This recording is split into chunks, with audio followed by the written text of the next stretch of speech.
Bismillahirrahmanirrahim. Assalamualaikum warahmatullahi wabarakatuh. Hamdan wa syukran lillah, salatan wa salaman ala rasulillah, amma ba'd. Halo teman-teman, perkenalkan saya Siva Nurfalah akan menjelaskan tentang kredibilitas influencer muslim menurut perspektif Al-Quran. Terkait hal ini, Allah Subhanahu wa Ta'ala berfirman, A'udzu billahi minasy syaithanir rajim. Bismillahirrahmanirrahim. Innama yaftaril kadhiba alladhina la yu'minuna biayatillah wa ulaika humul kadhibun. Surahul Azim al-Ayat. Sesungguhnya yang mengada-ngadakan kebohongan hanyalah orang-orang yang tidak beriman kepada ayat-ayat Allah, dan mereka itulah orang-orang yang berdusta. Quran Surat An-Nahl ayat 105. Nah teman-teman, ayat Al-Quran ini saya pilih karena sangat relevan dengan etika komunikasi dan penyiaran Islam, khususnya dalam konteks media sosial dan peran influencer muslim di era digital. Di tengah derasnya arus informasi hari ini, siapapun yang memiliki audiens atau followers, baik itu dai, konten kreator, maupun influencer, pada dasarnya adalah komunikator publik yang bisa membawa dampak nyata bagi masyarakat. Secara tafsir, Quran Surat An-Nahl ayat 105 ini menegaskan bahwa kebohongan itu bukan sekedar kesalahan moral, tapi mencerminkan rusaknya komitmen seseorang terhadap nilai kebenaran yang telah Allah tetapkan. Para ulama tafsir menjelaskan bahwa kebohongan dalam ayat ini mencakup beberapa hal. Yang pertama, menyampaikan informasi tidak sesuai fakta. Kemudian yang kedua, memanipulasi realitas. Dan yang ketiga, menyembunyikan kebenaran demi kepentingan pribadi.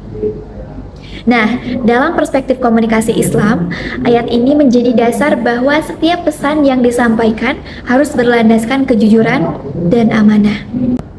Jika kita tarik ke realitas hari ini, ayat tadi sangat relevan dengan fenomena influencer dan endorsement di media sosial, khususnya di bidang kecantikan. Banyak sekali perempuan yang mencari rekomendasi untuk perawatan dirinya seperti skincare, body care, misalnya sunscreen, moisturizer, dan lain sebagainya melalui influencer. Sebenarnya hal ini wajar ya teman-teman. Namun, masalahnya muncul ketika ada klaim produk yang dilebih-lebihkan.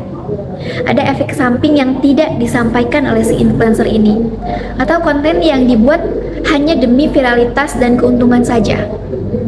Fenomena ini diperparah juga oleh choice overload, yaitu kondisi ketika si konsumen ini dibingungkan oleh terlalu banyak pilihan akibat konten viral yang masif. Beberapa penelitian jurnal juga menunjukkan bahwa influencer muslim dan muslimah ini memiliki tingkat kepercayaan tinggi di mata konsumen, apalagi jika disertai narasi seperti halal, misalnya BPOM, dan misalnya si influencer ini memiliki citra religius.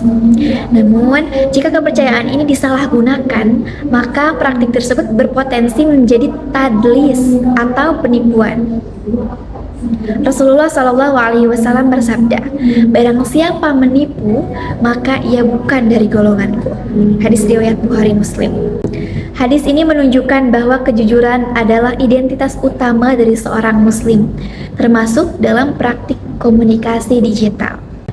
Dan Quran Surat An-Nahl ayat 105 mengajarkan bahwa keimanan itu harus tercermin dalam cara kita berbicara dan menyampaikan informasi. Bagi influencer muslim, ayat ini menjadi pengingat bahwa popularitas, engagement, dan cuan tidak boleh mengalahkan nilai kejujuran kita. Sementara bagi konsumen muslim, ayat ini mendorong untuk bersikap kritis, tidak mudah tergiring FOMO, dan fokus pada kualitas, bukan sekedar viralitas. Nah, hikmah utama dari ayat ini adalah bahwa kebohongan sekecil apapun tetaplah kebohongan.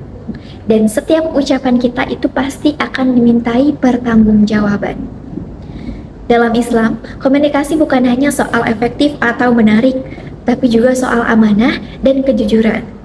Karena pada akhirnya kita tidak hanya ditanya tentang berapa banyak yang percaya pada kita, tapi seberapa jujur kita menjaga kepercayaan itu. Wallahu a'lam bishawab. Akhirul kalam. Wassalamualaikum warahmatullahi wabarakatuh.